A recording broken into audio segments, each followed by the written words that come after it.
Kita berdoa untuk mempersiapkan hati kita membaca dan merenungkan firman Tuhan. Kita berdoa. Ya Allah yang kekal, Allah pencipta langit bumi dan segala isinya, Allah yang disembah oleh Abraham, Ishak dan Yakub, Allah yang kami tinggi agungkan di dalam pribadi Tuhan kami Yesus Kristus. Sungguh kami mengucap syukur, memuji dan menyembah Tuhan, karena hanya perkenanan Tuhan sajalah sehingga kami boleh ada di hari yang mulia ini, di hari penuh dengan sukacita. Kami boleh memberanikan diri menghampiri hadirat-Mu yang suci dan kudus, melangkahkan kaki kami untuk beribadah bersama-sama, bersekutu bersama-sama, memuliakan Tuhan bersama-sama.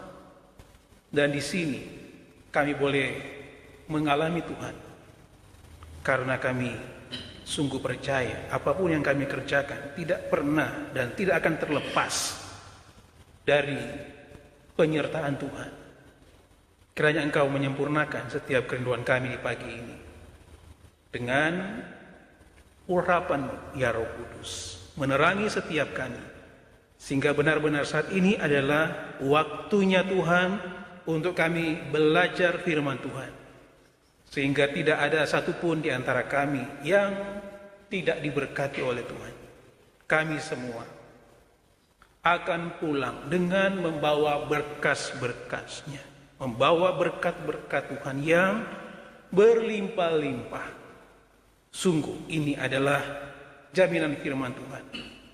Ketika kami mendahulukan Engkau dan kerajaan-Mu, maka di sanalah kami akan memiliki segala sesuatu di dalam Tuhan. Kami sungguh percaya janji firman Tuhan. Ketika kami ada satu hari saja, beberapa waktu saja di bait-Mu yang kudus, itu tidak akan dapat dibandingkan dengan 1000 hari di tempat lain.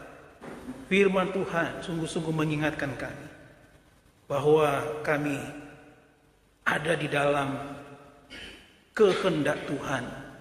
Tuhan sempurnakan supaya waktu ini benar-benar waktu di mana kami diperteguh iman kami, keyakinan kami, komitmen kami, tekad kami, dan apapun yang berhubungan dengan keberadaan kami sebagai orang percaya. Biarlah di sini kami dicelekkan mata kami, hati kami boleh disentuh dengan kebenaran-Mu, sehingga tidak ada satupun di antara kami yang akan pulang dengan kekosongan, tapi pulang dengan berkat-berkat yang berlimpah-limpah. Hamba-Mu yang Kau pakai, Tuhan, kasihani hamba-Mu tidak lebih daripada jemaat-Mu penuh dengan kekurangan dan keterbatasan. Engkau pakai dengan hikmat Tuhan, sehingga yang hamba sampaikan adalah kebenaran-Mu, bukan keinginan hamba-Mu semata. Yang hamba persiapkan disempurnakan oleh Roh Kudus-Mu, bukan kehendak hamba-Mu sendiri. Kiranya sekata-kata, sepatah kata sekalipun, biarlah itu diberkati oleh Tuhan. Jadi berkat bagi setiap kami di ruangan ini. Bahkan pun sekiranya ada yang mengikuti secara virtual, baik melalui Zoom dan Facebook KGP Paulus Ciputat pun, kami akan diberkati oleh Tuhan. Kami menyerahkan waktu bersama di pagi ini untuk belajar firman Tuhan sepenuhnya hanya di dalam nama Tuhan kami Yesus Kristus. Terpujilah nama-Mu kekal sampai selama-lamanya. Amin. Boleh maju ayatnya, karena ini pembacaan ayat.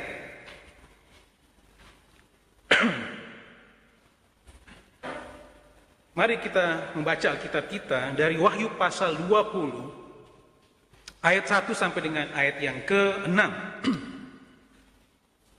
Lalu aku melihat seorang malaikat turun dari sorga, memegang anak kunci jurang maut dan suatu rantai besar di tangannya. Ia menangkap naga si ular tua itu, yaitu iblis dan setan, dan ia mengikatnya 1000 tahun lamanya.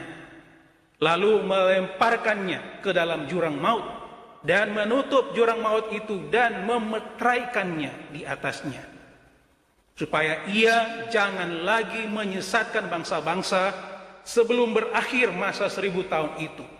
Kemudian daripada itu ia akan dilepaskan untuk sedikit waktu lamanya. Lalu aku melihat takhta-takhta dan orang-orang yang duduk di atasnya, kepada mereka diserahkan kuasa untuk menghakimi. Aku juga melihat jiwa-jiwa mereka yang telah dipenggal kepalanya karena kesaksian tentang Yesus dan karena firman Allah, yang tidak menyembah binatang itu dan patungnya, dan yang tidak juga menerima tandanya pada dahi dan tangan mereka. Dan mereka hidup kembali dan memerintah sebagai raja bersama-sama dengan Kristus untuk masa 1000 tahun. Tetapi orang-orang mati yang lain tidak bangkit sebelum berakhir masa yang 1000 tahun itu. Inilah kebangkitan pertama. Berbahagia dan kuduslah ia yang mendapat bagian dalam kebangkitan pertama itu. Kematian yang kedua tidak berkuasa lagi atas mereka, tetapi mereka akan menjadi imam-imam Allah dan Kristus, dan mereka akan memerintah sebagai raja bersama-sama dengan dia 1000 tahun lamanya. Tuhan yang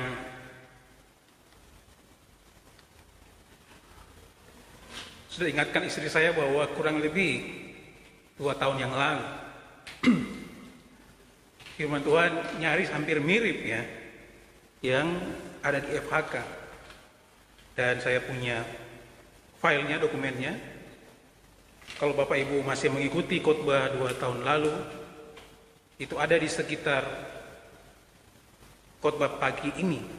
Dan khotbah kita di pagi ini, firman Tuhan kita di pagi ini adalah runtutan peristiwa dari khotbah-khotbah sebelumnya dari kitab Daniel. Saya mulai dari sini karena yang akan kita bicarakan tentang kerajaan Allah, atau di pasal 20 ini berbicara tentang kerajaan 1000 tahun. Dan disinilah tempat kita belajar banyak berhubungan dengan kerajaan Allah yang sebenar-benarnya. Mengapa seperti itu? Karena kita akan bertemu dengan konsep yang dibangun oleh agama Yudaisme. Di pasal 20 inilah yang menjadi tolak ukur. Nanti sebentar saya akan singgung. Hari ini saya tidak berkhotbah seperti biasanya, karena memang ini harus diulas, agak menjenuhkan. Karena berhubungan dengan kerajaan Allah, sekali lagi sudah dibahas di kitab Daniel, khotbah kurang lebih 2 atau 3 kali ya dikhotbahkan. Waktu lalu saya mengkhotbahkan 2 kali, dan ada istri saya dan Pak Yandi dan Ibu Sari yang mengkhotbahkan bagian-bagian itu. Dan ada satu bagian yang belum dikhotbahkan, yaitu Daniel pasal 9 mulai ayat 20 tentang 70 kali 7 masa itu. Tetapi tidak mengapa, itu sudah dikhotbahkan 2 tahun lalu. Kalau Bapak Ibu masih ingat, saya mengkhotbahkan di sini juga. Ada dokumen saya dan saya melihat sudah pernah dikhotbahkan 2 tahun yang lalu ternyata bagian itu. Saya mengulang sedikit tentang konsep kerajaan Allah. Ini yang terjadi sekarang. Atau kalau saya boleh singgung dikit, ini doktrin kekinian yang mudah diterima tentang kerajaan Allah.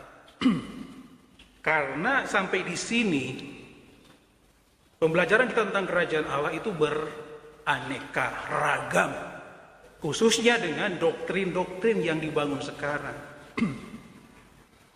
Dan gereja yang mengajarkannya, Bapak Ibu yang sering berpindah-pindah gereja, di gereja mana-mana, mungkin dengar yang satu dengan yang lain tentang kerajaan Allah pasti akan berbeda. Saya berbicara dari perspektif yang menurut saya ini yang Alkitabiah atau Biblika. Saya tidak sedang berbicara sembarangan. Saya mengajar mata kuliah ini sudah hampir 25 tahun. Dan Banyak sekali pergesekan-pergesekan berhubungan dengan pembahasan tentang kerajaan Allah yang ada hubungannya dengan konsep anak manusia. Karena lagi panjang lebar kalau kita bahas di sini, tidak akan cukup kita akan belajar di sini. Karena itu butuh waktu berjam-jam untuk membahas itu. Kita berkonsentrasi saja pada Wahyu pasal 20 yang dimaksudkan di sini tentang kerajaan Shalom atau kerajaan 1000 tahun. Bapak Ibu sering mendengar tentang kerajaan Allah. Ya, doktrin kekinian yang mudah diterima sekarang adalah kerajaan di dalam hati. Memandang kerajaan Allah terutama dalam kaitan dengan pengalaman religius pribadi. Pemerintahan Allah dalam jiwa seseorang. Jadi ada hati atau jantung itu yang ada di luar, yang mau loncat. Itu yang digambarkan sekarang tentang kerajaan. Kerajaan Allah secara spiritual atau secara rohani. Dan dari satu gereja ke gereja lain mengajarkan hal itu berbeda. Kalau kita bahas di dalam Wahyu pasal 20, ini adalah kerajaan Allah yang akan diberlakukan secara real.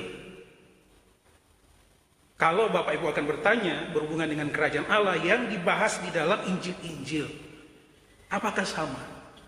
Nanti saya akan tunjukkan chart-chartnya dan kita akan kaitkan. Ada kerajaan 1000 tahun tidak terlepas dari keberadaan Kristus dan gereja. Oke, ini yang biasanya kita jumpai. Kerajaan Allah itu diidentikan dengan kerajaan spiritual, kerajaan yang bersifat rohani. Tidak mengapa itu tidak salah, tetapi kurang tepat.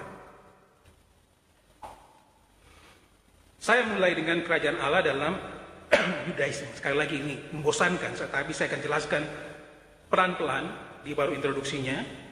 Kerajaan Allah dalam Yudaisme. Ada dua macam pengharapan dalam perjanjian lama dan Yudaisme. Yang pertama, kita sudah baca sebagian di Yesaya pasal 9 dan pasal 9 sudah, pasal 11 belum. Pengharapan yang benar-benar Ibrani dan Nabiya memperkirakan bahwa kerajaan itu akan timbul dari sejarah dan akan diperintah oleh seorang keturunan Daud seperti kerajaan dunia. Ini cara pandang Yudaisme dengan dasar Yesaya 9 dan Yesaya 11. Bahwa kerajaan Allah itu akan muncul dari keturunan Daud karena itu tidak terlepas dari perjanjian Daud namanya.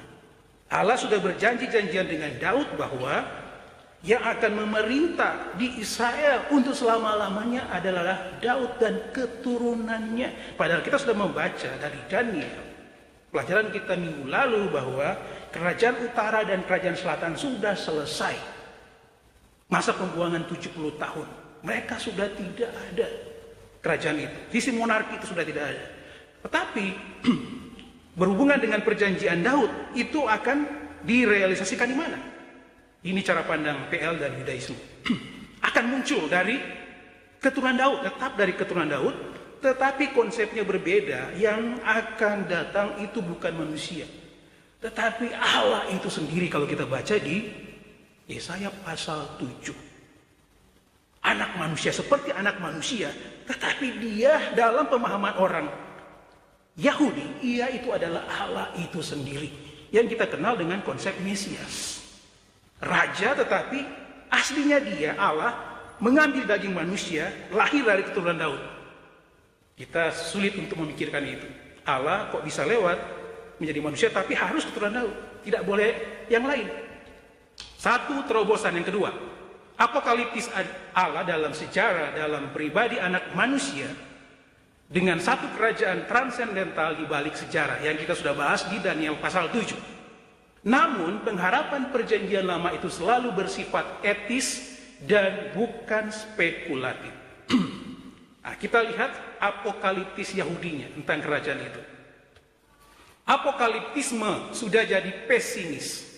Tidak dengan referensi terhadap tindakan akhir Allah untuk mendirikan kerajaannya, tetapi dengan referensi terhadap tindakan Allah dalam sejarah masa kini untuk menyelamatkan dan memberkati umatnya. Jadi ada pergeseran. Jadi tidak lagi sekedar pengharapan mesianik, tapi lebih daripada itu. Literatur para rabi lebih banyak menggunakan istilah kerajaan sorga. Kerajaan Allah adalah pemerintahan Allah, pelaksanaan kedaulatannya. Sepanjang sejarah manusia, Allah melaksanakan kedaulatannya melalui hukumnya. Berikutnya arti basilia atau kerajaan dalam bahasa Ibrani itu malkut. Hal ini sepenuhnya berkenaan dengan waktu yang akan datang. Namun kata Ibrani itu memiliki dinamika atau gagasan abstrak tentang memerintah atau berdaulat. Akhir kerajaan Allah berarti pemerintahan atau kedaulatan Allah dalam Yudaisme. Kemudian berikutnya, kerajaan eskatologis. Kedatangan kerajaan Allah akan berarti pertama, kebinasaan total dari iblis dan para pengikutnya. Matius 25 ayat 41. Ini alasan pertama mengapa Yesus tidak diterima sampai detik ini oleh orang Yahudi. Ketika Yesus datang, kita baca Injil-Injil, setan masih ada. Dan bahkan setan mengerjai orang-orang dan bahkan anak-anak imam. Kalau kita baca di Kisah Para Rasul, masih ada iblis itu. Tapi ini yang harus kita perhatikan di Matius 25, kemudian ini referensinya di Wahyu pasal 20. Kedatangan kerajaan Allah akan berarti pertama, kebinasaan total dari iblis dan pengikutnya. Sampai di sini kita berbeda dengan Yudaisme. Kenapa Yudaisme menolak Yesus sebagai Kristus? Karena ketika Yesus ada, poin pertama ini tidak terjadi. Yang kedua, pembentukan satu masyarakat tertebus yang tidak bercampur dengan kejahatan. Ketika Yesus datang, hal ini tidak terjadi. Dan sampai detik ini, kita masih hidup bersama-sama dengan orang-orang yang tidak percaya. Kita masih bergaul dan bahkan hidup kita nyaris persis sama dengan orang dunia. Belum terpisah, belum berpisah. Tidak ada perbedaannya satu dengan yang lain. Walaupun kita katakan kita tinggal di Manado, di Bali, daerah-daerah sepertinya itu surganya orang Kristen. Tapi sekali lagi perilakunya nyaris lebih duniawi daripada orang Kristen. Sekali-sekali lah Pak Lexi pulang ke Kawangkuan dan lihat di sana. Aduh, sing tujuh keliling kalau saya ini sedang direkam, mudah-mudahan mereka mendengar perilaku-perilaku seperti itu yang sampai di gereja detik ini pun di masa-masa sekarang mau kampanye sudah nyaris sama dengan dunia gereja itu. Mimbar dipakai untuk sarana bersuara satu dengan yang lain.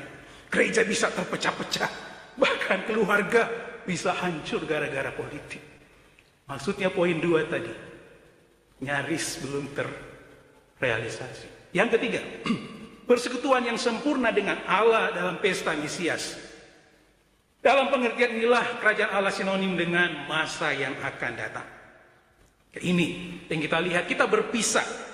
Kenapa kita berpisah dengan konsep Yudaisme?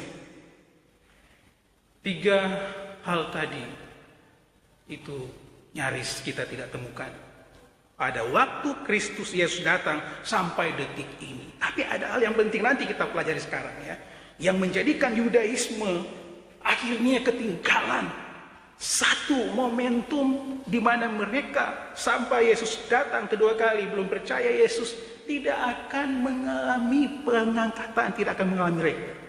Ini isi kita ya, baca baik-baik. Apa visi kita? Mengalami transformasi dalam Tuhan Yesus Kristus sehingga berbuah dan masuk dalam bilangan yang akan diangkat pada kedatangan Kristus yang kedua kali. Itu maksudnya ya, sampai pada detik itu belum percaya Yesus, jangan berharap akan masuk dalam pembicaraan kita berikutnya. Kemudian yang berikutnya, kerajaan masa kini.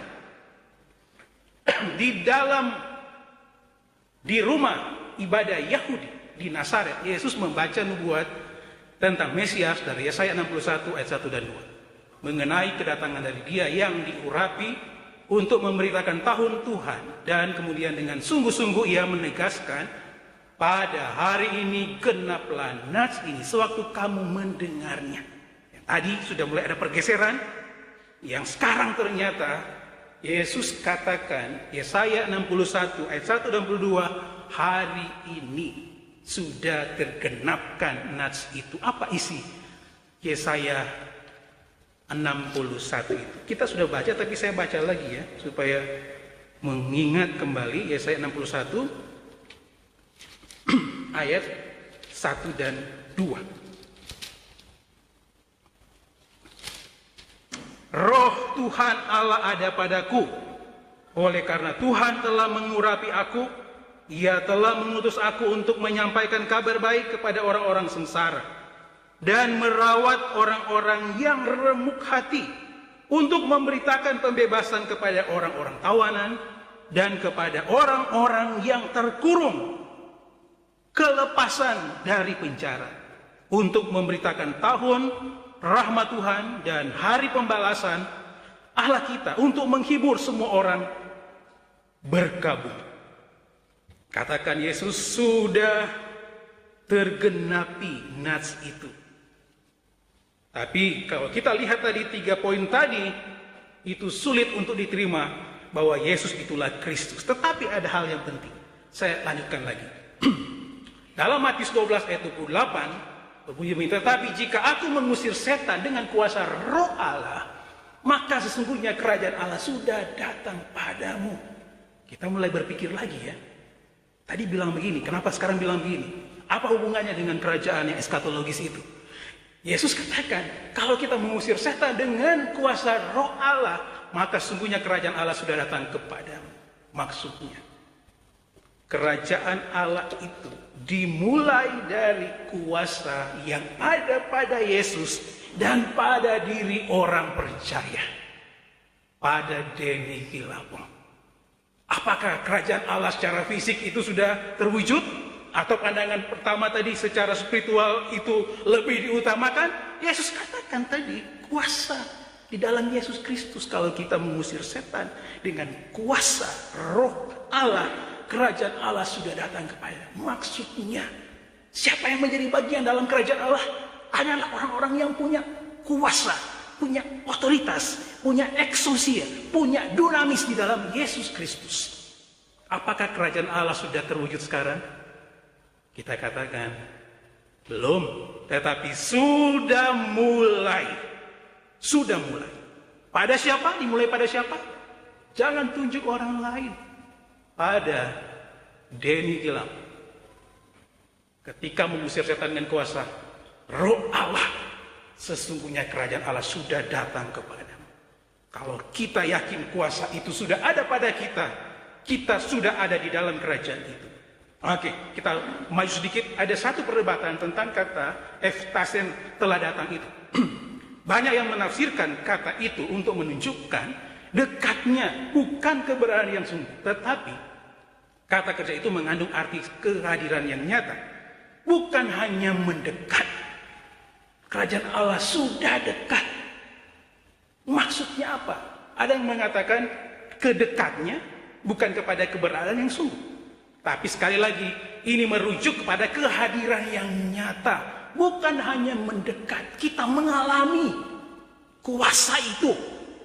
Kita sudah punya kuasa itu, bukan hanya dekat. Tetapi kuasa itulah yang akan mengkonfirmasi kita suatu saat akan diangkat oleh Yesus. Atau bagaimana orang dapat memasuki seorang yang kuat dan merampas harta bendanya apabila tidak diikatnya dahulu. Orang kuat itu sudah diikatnya, barulah dapat ia merampok rumah itu. Dalam Matius 12 ayat 29, dalam kalimat ini Yesus menyatakan bahwa ia telah menyerbu kerajaan iblis dan telah mengikat orang kuat itu. Kita terus belajar bahwa kita bersyukur kita diberi anugerah untuk mengalami, mempunyai kuasa di dalam Yesus. Atau dalam bahasa teologinya itu adalah eksosia. Yang punya exousia itu hanya Allah dan firman-Nya. Kenapa kita punya exousia? Nanti kalau Bapak Ibu baca di Efesus pasal 3, Paulus mengatakan bahwa kita di dalam Allah. Kita bukan Allah, tetapi kita di dalam Allah yang punya exousia itu. Apa exousia itu? Adalah kuasa tertinggi di sorga dan di bumi. Semua kuasa di bawah exousia harus taat, tunduk, takluk kepada exousia itu, termasuk kuasa setan. Disebutkan kalau kita bisa mengusir setan dengan kuasa Allah, maka dia akan takluk karena dia tidak punya exousia. Sedangkan kita di dalam Allah yang punya kuasa tertinggi di sorga dan di bumi, sehingga kita punya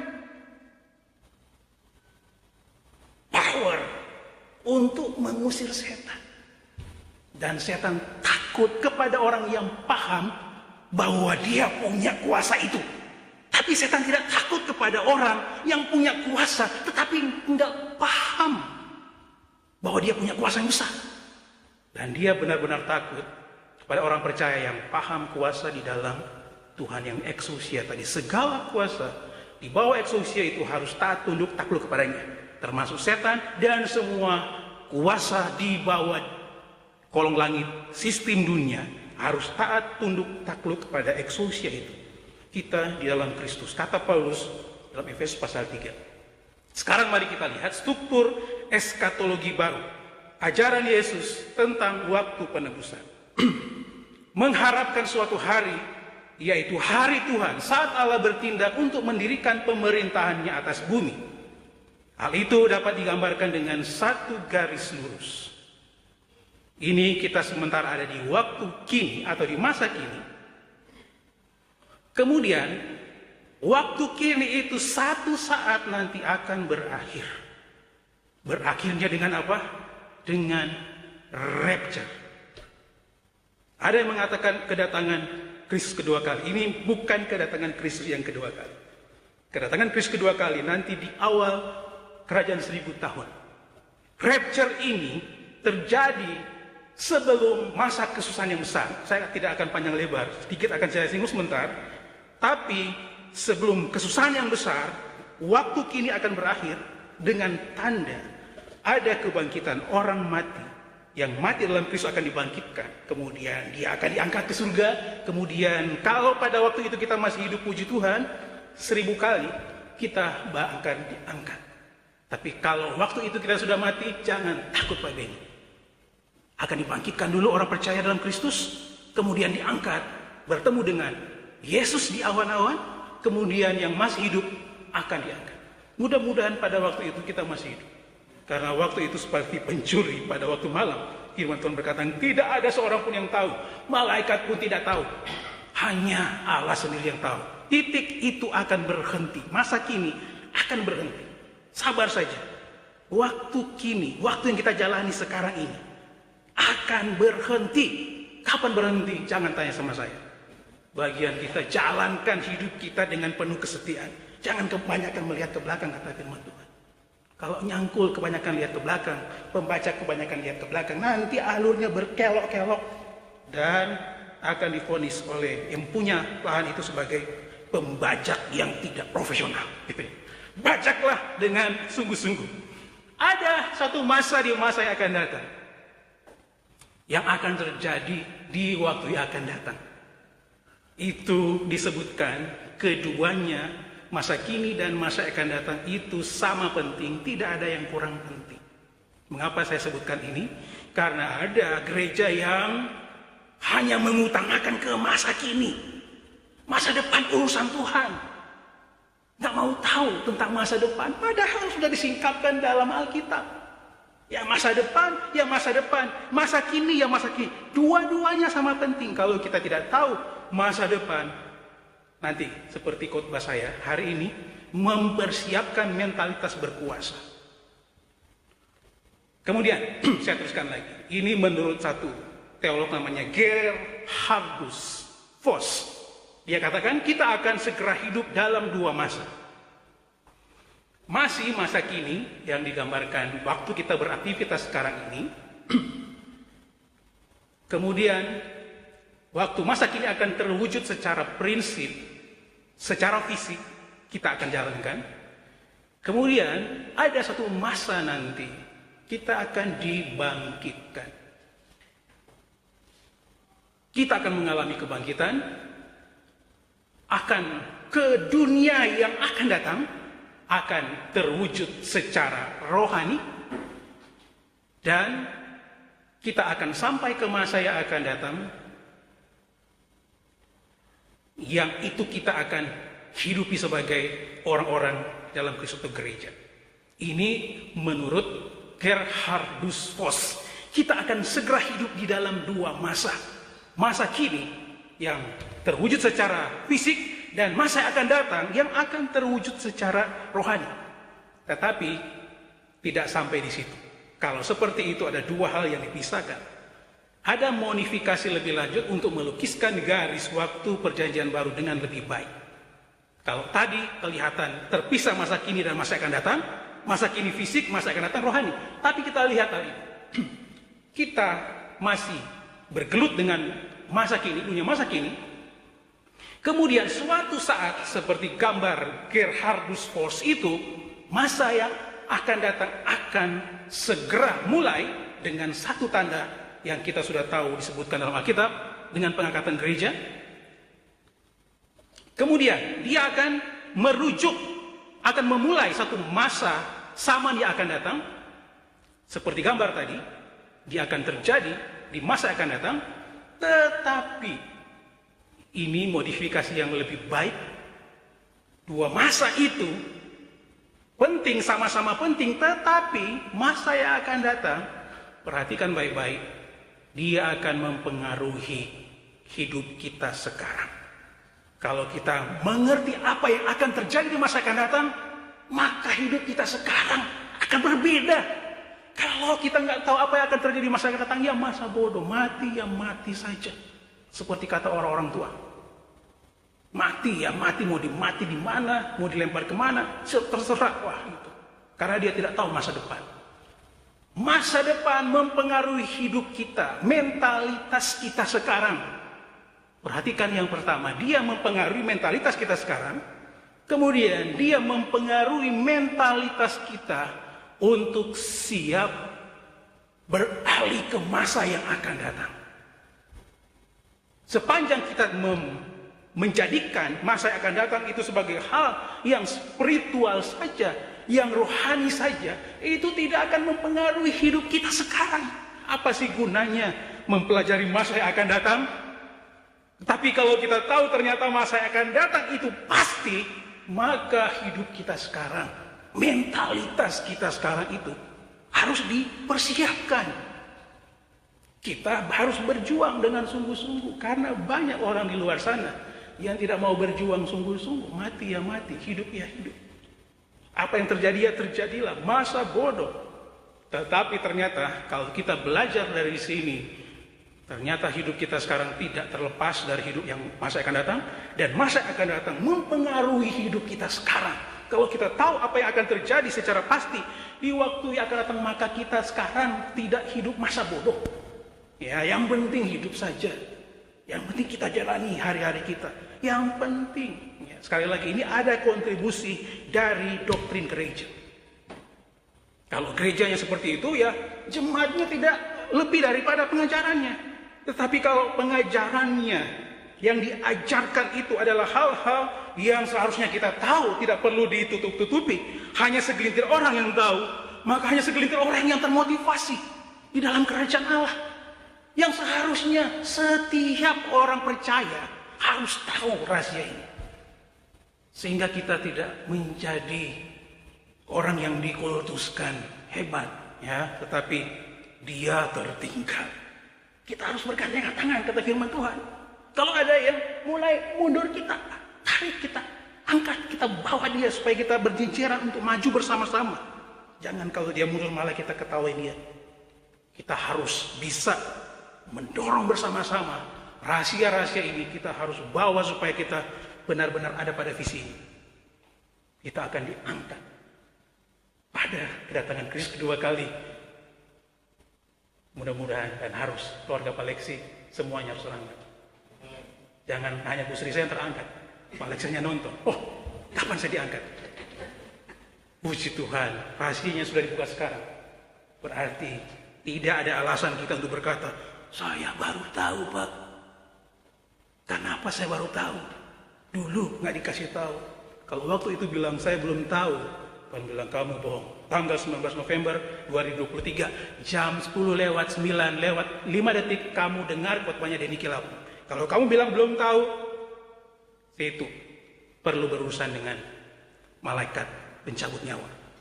Ya. Kita harus mempersiapkan mentalitas berkuasa di dalam kerajaan 1000 tahun.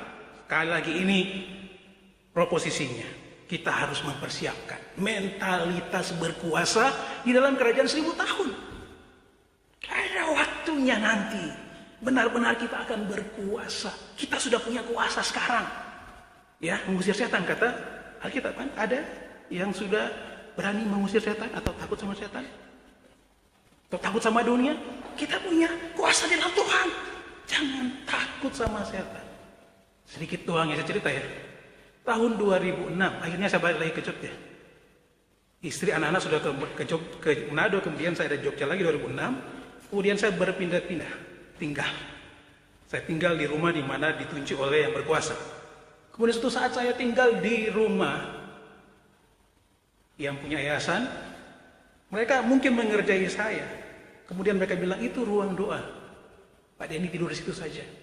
Ternyata itu ruangannya yang meninggal. Yang punya rumah yang meninggal. Beberapa kejadian sebelumnya, orang-orang yang ditinggal di situ, ada yang mimpi masuk ke dalam peti, ada yang mimpi, bukan mimpi lagi, berpindah tempat tidur, dan saya disuruh tidur di situ. Di kamar yang mati. Dan setiap orang yang ngontrak rumah itu selalu mati tuan rumahnya. Sampai orang-orang di luar, wah, kamu Denny Kilapung itu siapa ya? Bisa tidur di kamar yang punya rumah itu. Sekali lagi, saya tidak sedang berkata saya hebat, tetapi karena saya punya kuasa di dalam Yesus Kristus. Sampai kami dilempari garam dari luar oleh orang-orang yang berdoa pakai garam itu. Garam, minyak Allah dilempar-lempar dari luar. Berdoa supaya setannya lari. Saya bertanya, ngapain kamar saya dilempari garam dari luar? Karena itu tempat tidurnya yang punya rumah. Selalu mati yang kontrak di situ. Tapi sekali lagi, kuasa di dalam Yesus Kristus. Setan, bukan saya orang Pantai Kosta ya. Kalau ada setan, jangan takut sama setan. Atau jangan sampai buru-buru panggil gembalanya. Ada setan, Pak Gembala, tolong diusir. Si itu harus usir sendiri. Kalau perlu, ya silakan. Tetapi minta maaf. Kalau perlu, tunjukkanlah bahwa kamu punya kuasa dalam kerajaan Allah. Tandanya belum ada kuasa dalam kerajaan Allah. Kalau setan masih mengerjai situ. Kalau kuasa-kuasa dalam dunia masih mengerjai orang percaya, tandanya belum dalam kerajaan Allah. Kuasa di dalam Kristus. Sekali lagi, jangan sampai ada gereja seberang sana berkata, KGPM tidak punya Roh Kudus. Waduh, itu berbahaya sekali. Dan itu di kampung-kampung sering itu diadu antara gereja Protestan dan gereja Pantai Kosta. Pantai Kosta Roh Kudusnya banyak, gereja Protestan nggak ada Roh Kudusnya. Waduh, saya sedih sekali. Ya, tapi harus ingat bahwa kalau kita punya kuasa di dalam Yesus dan firman-Nya, segala kuasa di bawahnya itu akan taat, tunduk, takluk kepadanya. Kuasa setan, kuasa penguasa angkasa, kuasa penguasa di dunia, sistem dunia ini. Taat, tunduk, takluk di bawah exousia. Karena kita di dalam Allah dan firman-Nya. Kita punya kuasa itu. Tandanya, Yesus katakan kita sudah di dalam kerajaan itu. Kita harus mempersiapkan mentalitas berkuasa di dalam kerajaan 1000 tahun. Dari mana kita mempersiapkan? Dari waktu sekarang ini. Persiapkan mentalitas berkuasa. Kita sudah punya kuasa sekarang kan? Tetapi berkuasa belum. Satu saat kalau kita baca tadi di Wahyu pasal 20, kita akan memerintah sebagai raja, akan berkuasa. Mengapa? Pertanyaannya, kita harus mempersiapkan mentalitas berkuasa dalam kerajaan 1000 tahun seperti yang chart yang saya bahas tadi. Yang kita pelajari di masa yang akan datang mempengaruhi hidup kita sekarang. Persiapkanlah hidup kita. Mentalitas kita dipersiapkan, dibangun. Bangunan-bangunan itu nanti akan kelihatan di masa yang akan datang. Alasan yang pertama, ada pada ayat 1 sampai ayat yang ketiga. Karena ada waktunya gereja tanpa intimidasi iblis dan setan. Disebutkan pada ayat 1 sampai ayat 3. Jangan kaget suatu saat setan tidak ada. Setan itu akan diikat sepanjang 1000 tahun. Lalu aku melihat seorang malaikat turun dari surga, memegang anak kunci jurang maut dan suatu rantai besar di tangannya. Ia menangkap naga si ular tua itu, yaitu iblis dan setan, dan ia mengikatnya 1000 tahun lamanya. Lalu melemparkannya ke dalam jurang maut dan menutup jurang maut itu dan memetaikannya di atasnya, supaya ia jangan lagi menyesatkan bangsa-bangsa sebelum berakhir masa 1000 tahun itu. 1000 tahun nanti kita akan menikmati waktu tanpa intimidasi. Sekarang di sini saja dia bisa mengintimidasi kita. Sementara mendengar firman Tuhan, dia masih mengintimidasi kita, pikiran kita. Kompor di rumah belum mati. Kita setrika baju, belum cobot colokannya. Sehingga hati kita harus penuh dengan kegelisahan. Biar saja rumah saya meledak, bukan itu. Setan menggunakan itu supaya kita terintimidasi, kita tidak punya ketenangan, tidak punya damai sejahtera, tidak bisa menikmati berkat Tuhan. Dia mengintimidasi kita dengan keluarga kita. Yang tahu persis Denny Kilapong, istri saya. Kalau mau cari tahu, saya tanya sama dia. Kalau mau cari lebih tahu, tanya sama Kadis. Tanya sama Reverly. Dia bisa mengintimidasi kita dari skop yang terkecil, dari gerakan-gerakan kita. Tapi suatu saat nanti jangan kaget, iblis tidak ada. Dia akan diikat sepanjang 1000 tahun. Sejarah sudah membuktikan, kalau kita belajar dari 3 minggu lalu, betapa orang Israel itu, pasal 7 itu, berpengalaman dengan dijajah. Terakhir bukan dijajah lagi, dijajah di negaranya orang. Diperbudak, bukan dijajah di kampungnya, tapi diangkut ke tempat lain, nggak ada hak sedikit pun. Kemudian kita baca pasal 7, Daniel menyebutkan, ternyata kekuasaan-kekuasaan itu akan berganti-ganti dan berganti-ganti. Bukan 70 tahun saja mereka akan menderita. Setelah Babel, Media Persia, selesai 70 tahun itu, gambarkan lagi kekuasaan yang ketiga. Yang kita tahu itu muncul pada abad-abad sebelum Kristus dengan lahirnya kekuasaan dari Yunani dengan Alexander Agung yang berkuasa hampir di seluruh dunia. Kemudian berikut lahir lagi kekuasaan dari Roma yang mengalahkan Yunani. Seluruh dunia ada di bawah penjajahan Romawi lagi. Seterusnya, apakah mereka sudah selesai dengan penderitaan? Baca seterusnya, sampai detik ini. Peristiwa yang terjadi di Timur Tengah bukan rahasia lagi. Banyak intimidasi. Intimidasi oleh siapa? Oleh negara-negara. Oh bukan. Apa kepentingan, satu kepentingan? Oh bukan. Banyak kepentingan di sana. Setan ya setan. Sistem dunia ya sistem dunia. Berkecamuk di sana. Sehingga mereka sulit membedakan mana yang dikerjai oleh setan, mana yang digunakan oleh sistem dunia. Sekali lagi saya tidak mau berpanjang lebar itu, tetapi sekali lagi itu bukan rahasia. Semua bisa mengakses di YouTube dan media-media yang lain untuk membaca pengamat-pengamat itu berkomentar tentang Timur Tengah. Dan itu sudah dilihat oleh Daniel. Bahkan Daniel melihat, nabi-nabi melihat sampai akhir dunia ini. Wow, betapa orang Israel.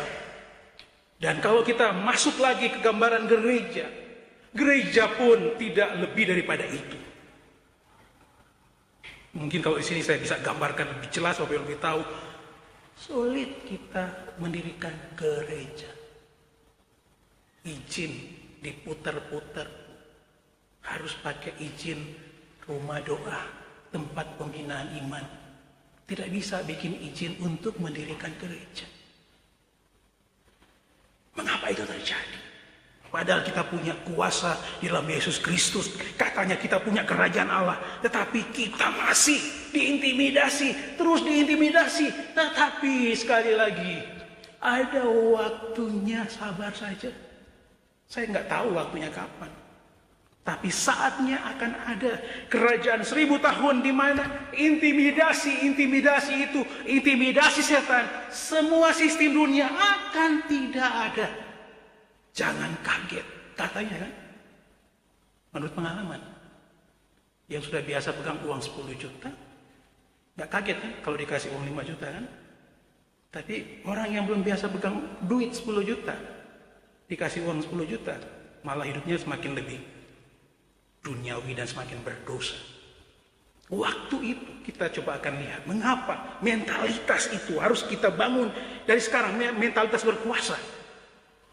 Alasan yang pertama di ayat pertama, karena akan mempengaruhi mentalitas sekarang terhadap kuasa atas dosa. Kuasa atas dosa. Kalau saya pinjam gambar di sebelah, Tuhan tidak menginginkan kita menderita karena dosa. Kuasa atas dosa di ayat 1. Lalu aku melihat seorang malaikat turun dari surga, memegang anak kunci jurang maut dan suatu rantai besar di tangannya. Saya maju sedikit ya. Saya jelaskan. Karena kata-kata kerja di Wahyu pasal 20 ini semuanya menggunakan kata kerja auris. Kata kerja auris itu merujuk kepada satu peristiwa yang sudah terjadi. Ini dilihat oleh Yohanes, belum terjadi. Tetapi Yohanes menggunakan kata kerja auris. Ini yang namanya auris dramatis. Kalanya disebut juga auris proleptik dan digunakan untuk melaporkan peristiwa kini atau yang akan datang, tetapi dibicarakan seolah sudah menjadi kenyataan pada saat penuturan. Peristiwa itu akan terjadi di masa yang akan datang, yang saya bilang tadi, mempengaruhi kita sekarang, mentalitas sekarang. Dia akan terjadi kapan kita tidak tahu, tetapi kalau kita tahu itu mempengaruhi kita sekarang. Yang paham akan bersegera kalau kita tahu, oh ternyata iblis tidak selama-lamanya di dunia, dosa tidak akan selama-lamanya akan mencengkram kita. Ada waktunya kita tidak akan dicengkram lagi oleh dosa. Sekarang hidup kita itu penuh dengan syukur. Kalau terus-menerus melihat keadaan-keadaan kita yang tertekan terus-menerus, syukurnya nggak ada. Kemarin saya sempat gurui ada satu gembala yang memposting di Facebook tentang syukur dan berterima kasih. Kasih kata-kata Yunaninya. Ya putar-putar kata syukur dan terima kasih. Kebetulan pernah jadi mahasiswa saya sehingga saya bisa sentil dia. Putar-putar orang jadi bingung. Kita tidak ada syukur sedikit pun, tidak ada bahagia sedikit pun kalau kita tidak di dalam Yesus. Hal-hal yang indah itu tidak akan mempengaruhi hidup kita. Dan selalu ukurannya bahagia, sukacita, syukur itu kalau sedang makan di restoran. Kalau baru makan ikan goreng belum bersyukur, belum berbahagia. Nah, itu kemarin saya sentil di Facebooknya. Oh, sedang bersyukur karena sedang jalan-jalan. Oh, alangkah rendahnya cara berpikir seperti itu. Kita sudah dijanjikan satu masa nanti kita akan ada di masa di mana tanpa intimidasi. Karena setan itu diikat sepanjang 1000 tahun. Kita akan berkuasa di sana. Mempengaruhi kita sekarang oleh karena bersyukur sekarang. Ada sukacita enggak sekarang? Berbahagia. Karena ternyata waktu-waktu sekarang itu sifatnya sementara saja. Tidak berkepanjangan. Nanti kita akan ada di masa itu. Itu yang disebut dengan auris dramatis. Waktu peristiwa yang diceritakan di waktu lalu, tapi menurut Yohanes itu sudah mempengaruhi dia sekarang. Yohanes dan orang-orang percaya di waktu itu sedang teraniaya secara hebat. Mereka teraniaya dengan penganiayaan yang sudah tidak ada lagi di zaman sekarang. Dibakar hidup-hidup, diadu dengan binatang buas, dan penganiayaan yang sangat tidak manusiawi ada di waktu-waktu abad pertama sampai abad ke-3. Ada satu masa nanti kita tidak akan mengalami intimidasi itu. Yohanes menggunakan auris itu. Tujuannya apa? Supaya kita tidak melihat kepada penderitaan kita, tapi melihat kepada sesuatu yang lebih luas, lebih jauh lagi, di mana kita tidak akan terhisap ke dalam belenggu-belenggu dosa lagi. Oke, nanti saya tidak akan ulang. Sepanjang pasal 20 ayat 1 sampai ayat yang ke-6, Yohanes menggunakan kata kerja auris. Sama maksudnya, supaya kita itu menjadikan hal yang akan terjadi masa depan menjadi kita sekarang dibangkit. Yang kedua pada ayat 2 sampai 3, karena akan mempengaruhi mentalitas kita sekarang terhadap kepastian kuasa iblis yang akan ditiadakan. Diulang pada ayat 2 sampai ayat 3. Saya baca ayat 2 ya. Ia menangkap naga si ular tua itu, yaitu iblis dan setan, dan ia mengikatnya. Kemudian ayat 3, lalu melemparkannya. Kata-kata kerja itu menggunakan kata kerja auris. Yang saya sebutkan tadi itu auris dramatis namanya. Mempengaruhi kita sekarang. Kalau kita tahu seperti itu, nanti akan terjadi seperti itu hidup kita sekarang. Jangan sampai mentalitas kita tidak kita bangun. Nanti pada waktu itu kita sampai pada diri itu, kemudian kita malah pusing sendiri. Kok bisa begini ya? Kok bisa begitu ya? Enggak ada. Yang perlu kita seperti baru. Sudah diberitahu oleh firman Tuhan, nanti akan begitu waktunya. Sekarang kalau kita masih terintimidasi, jangan-jangan itu kita mampu hidup di dalam kuasa itu, tetapi tidak termotivasi dengan kebenaran firman Tuhan. Ia menangkap, itu ya. Kemudian diulang lagi, ia mengikatnya. Ya, itu auris. Kemudian ia melemparkannya. 3 kali diulang oleh Yohanes.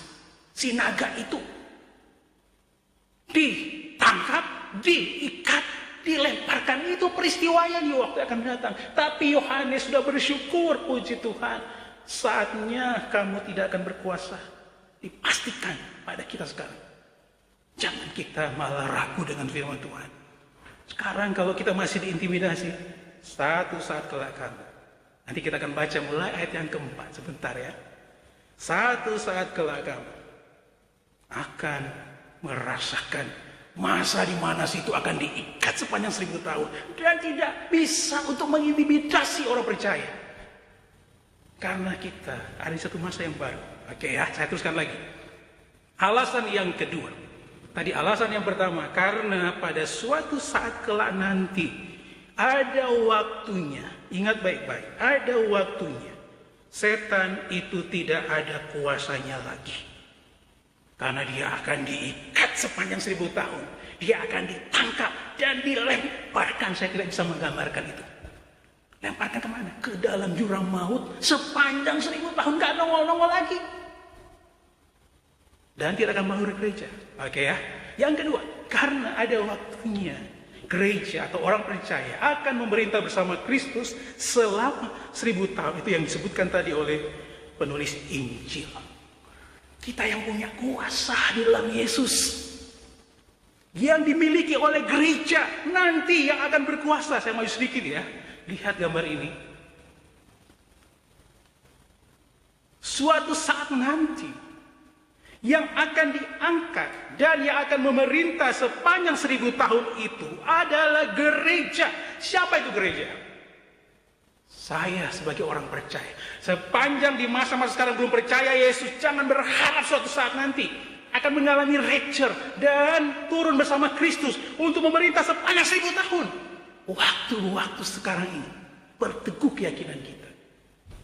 Gereja itu di mata Tuhan sebagai rahasia yang disingkapkan kepada Paulus di Efesus pasal 3. Tidak diketahui oleh siapapun termasuk nabi-nabi di perjanjian lama. Itu cara yang pertama tadi yang kita sudah lewat jauh.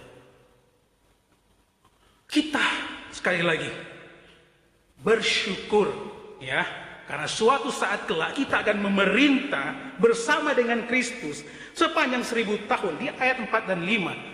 Karena kesetiaan kita menghasilkan kapasitas dalam berkuasa bersama Kristus.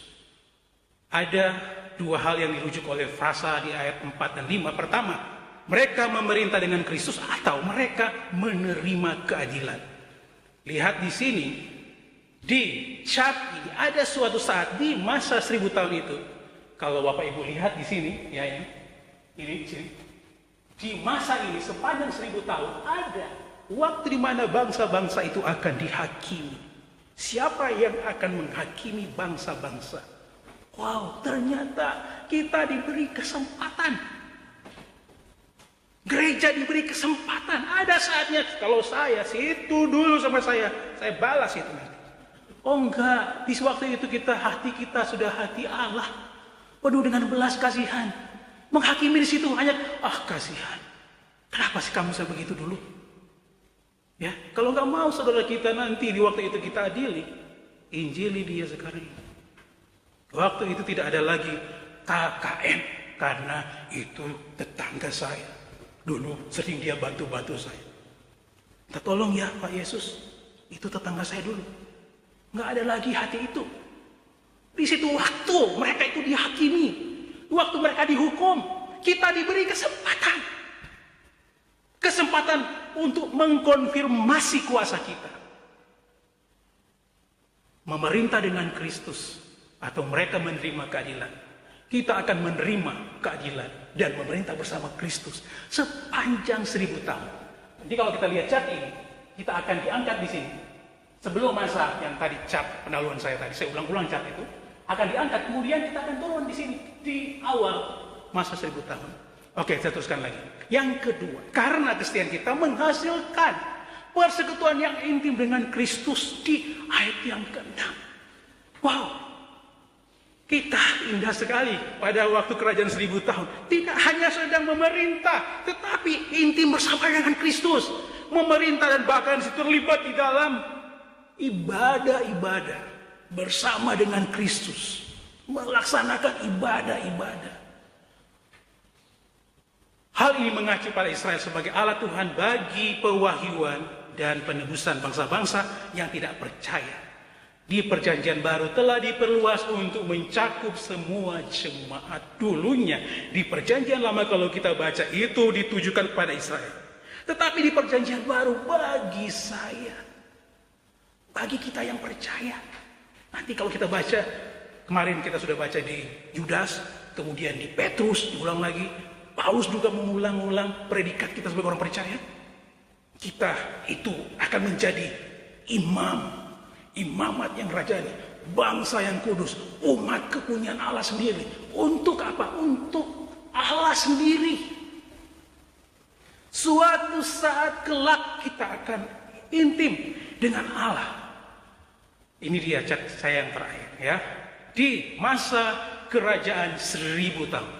Kita perhatikan di sini.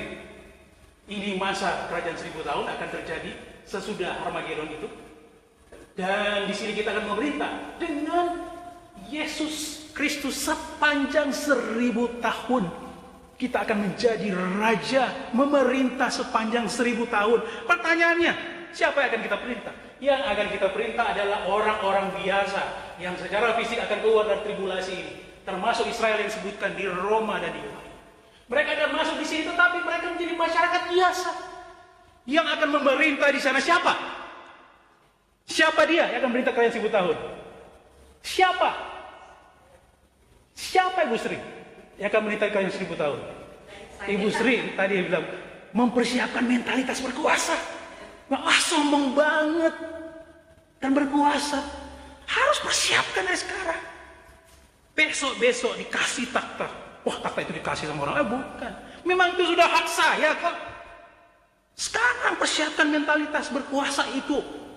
Nanti di kerajaan 1000 tahun, sepanjang 1000 tahun, dalam sejarah tidak pernah ada, dalam sejarah ada raja yang bisa 100, 200, 300, 1000 tahun kita akan memerintah sebagai raja bersama dengan Kristus. Wow, bisa digambarkan nanti enggak? Besok sih Pak Mario akan jadi raja. 1000 tahun Pak Mario akan minta sebagai raja ya. Puji Tuhan, sekarang sudah menerima Kristus. Persiapkan mentalitas sekarang. Dari sekarang dipersiapkan dengan baik mentalitas berkuasa sepanjang 1000 tahun. Dan kita itu spesial di pandangan mata Allah. Kelak disebutkan kita punya hubungan yang intim dengan Kristus, mengkonfirmasi kapasitas kita yang besar. Oh, puji Tuhan. Apalagi kalau mahasiswa ini bisa bergelut kita berapa jam. Karena teologi ya, sekali lagi tidak sama semuanya. Saya mau jelaskan panjang lebar, nanti Pak Yandi yang jelaskan. Premila, mitrit, postmila, pretrit, mitrit, aduh itu berkelahi kita kalau teologi. Tapi yang jelas itu pun masih firman Tuhan. Memperteguh suatu di masa yang akan terjadi, mempengaruhi kita sekarang supaya kita bangga dong sebagai orang percaya. Jangan dibalik-balik. Saya bukan berarti nggak setuju dengan orang Israel ya, setuju. Tapi ada yang kebangetan mengidolakan Israel itu. Yang ada di perjanjian baru itu gereja. Kalau Tuhan tahu kamu sudah dimasukkan gereja, kemudian kamu malah mengidolakan Israel. Kalau saya sebagai Tuhan, saya jewer orang itu. Kok bisa dikasih kapasitas sebagai gereja, bukan Israel? Sekarang dia malah membela Israel. Baca sepanjang perjanjian baru. Bukan saya anti perjanjian lama ya. Saya pengajar perjanjian lama juga. Tetapi yang disebut di perjanjian baru gereja. Siapa itu gereja? Apakah dia Israel, non-Israel, kafir, Israel? Kalau dia tidak percaya Yesus, neraka. Tapi dia Israel, non-Israel, Jews, Gentile. Sekali lagi syaratnya cuma satu, jadi gereja. Percaya, terima Yesus sebagai Tuhan Juru Selamat. Kalau rapture belum terjadi, masih ada kesempatan. Tapi kalau rapture sudah terjadi, tidak ada kesempatan lagi untuk saya jadi gereja lah supaya merintah sepanjang 1000 tahun. Ingat baik-baik, masyarakat yang masuk di milenium ini harus lewat tribulasi. 7 tahun kesusahan yang besar, nanti baca. Waduh, kesusahan yang tidak ada di bumi. Nanti ada 1/4 matahari jatuh ke bumi. Jangan dibayangkan. Bukan matahari mall itu ya. Matahari. Kalau mau dekat-dekat matahari katanya. Aduh, itu bukan terbakar. Hilang, menguap. Tapi matahari itu jatuh ke bumi. Kita tidak akan masuk ke masa itu. Yang akan masuk ke masa itu adalah orang-orang yang sebelum rapture tidak percaya kepada Yesus akan diseret masuk ke tribulasi. Diseret. Kalau enggak masuk, dipaksakan masuk. Dan nyaris tidak ada orang yang bisa lewat dari kesusahan yang besar itu. Kenapa masih ada orang yang percaya di sana? Baca di Wahyu, ada 2 penginjil besar yang akan turun itu.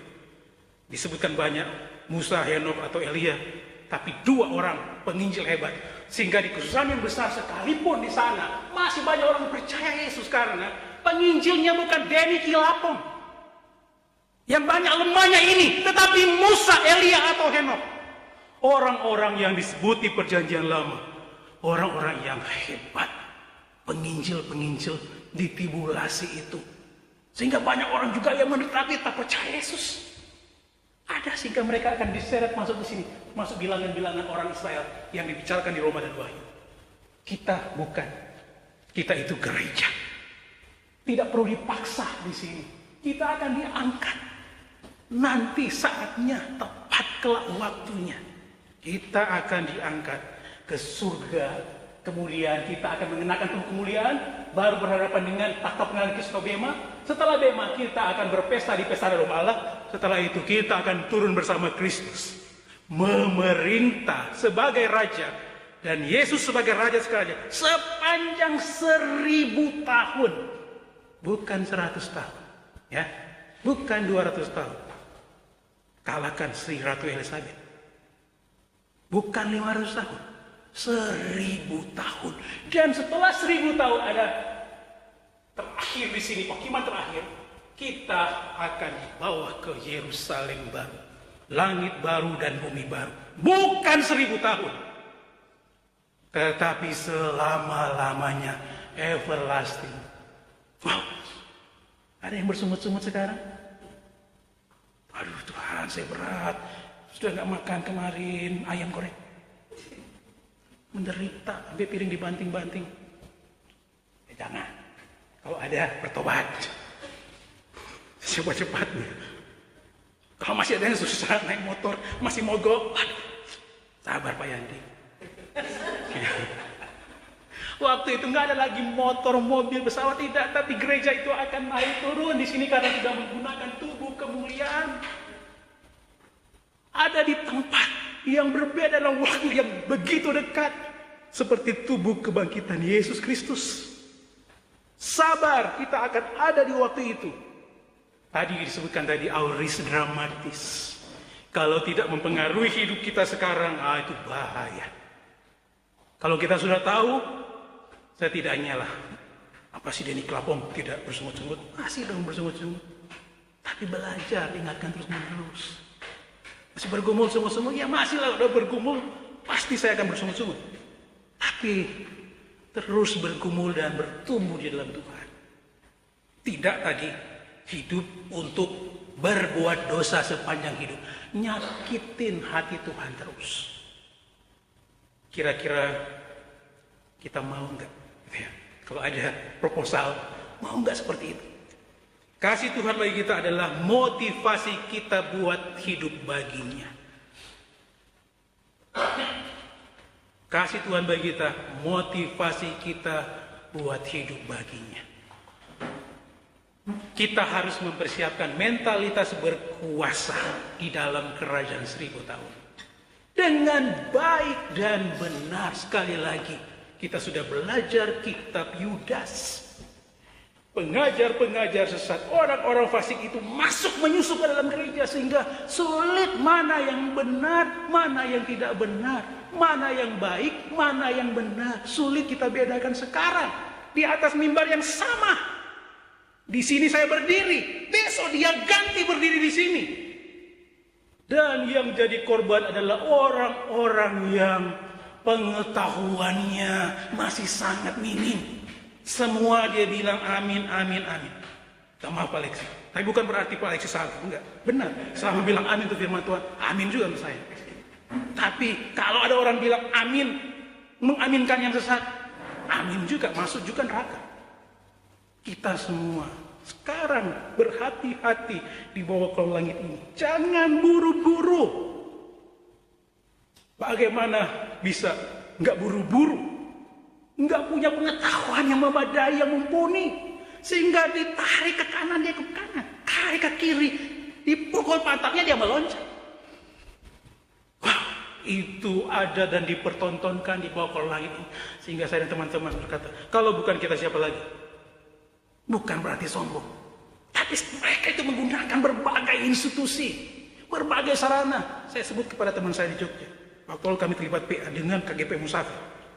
Teman saya bilang, dia bilang jangan Pak Denny masuk ke Facebook, jangan masuk ke YouTube, jangan masuk ke TikTok, jangan masuk ke Instagram.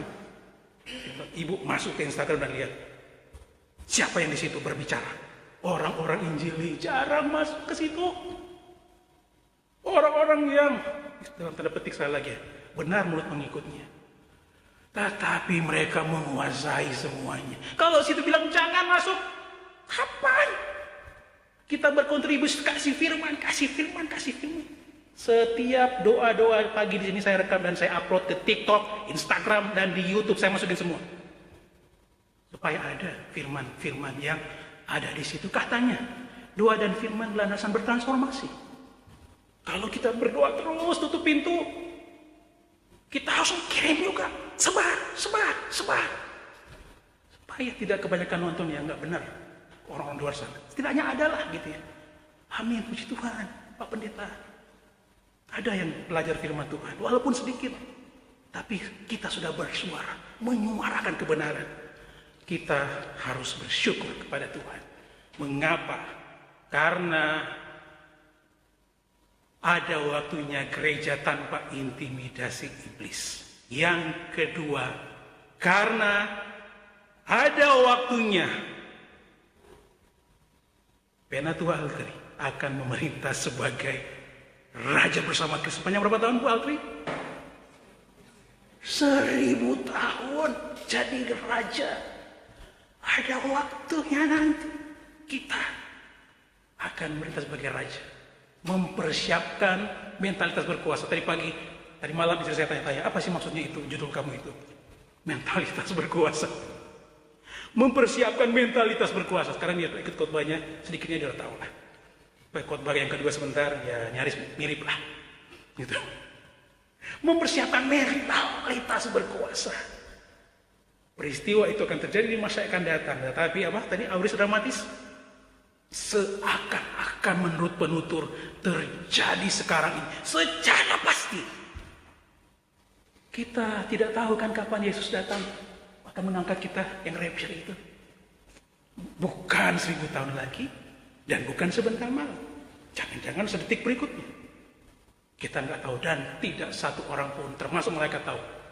Maksudnya sama dong kita di pokok langit ini. Bersiapkanlah mentalitas berkuasa.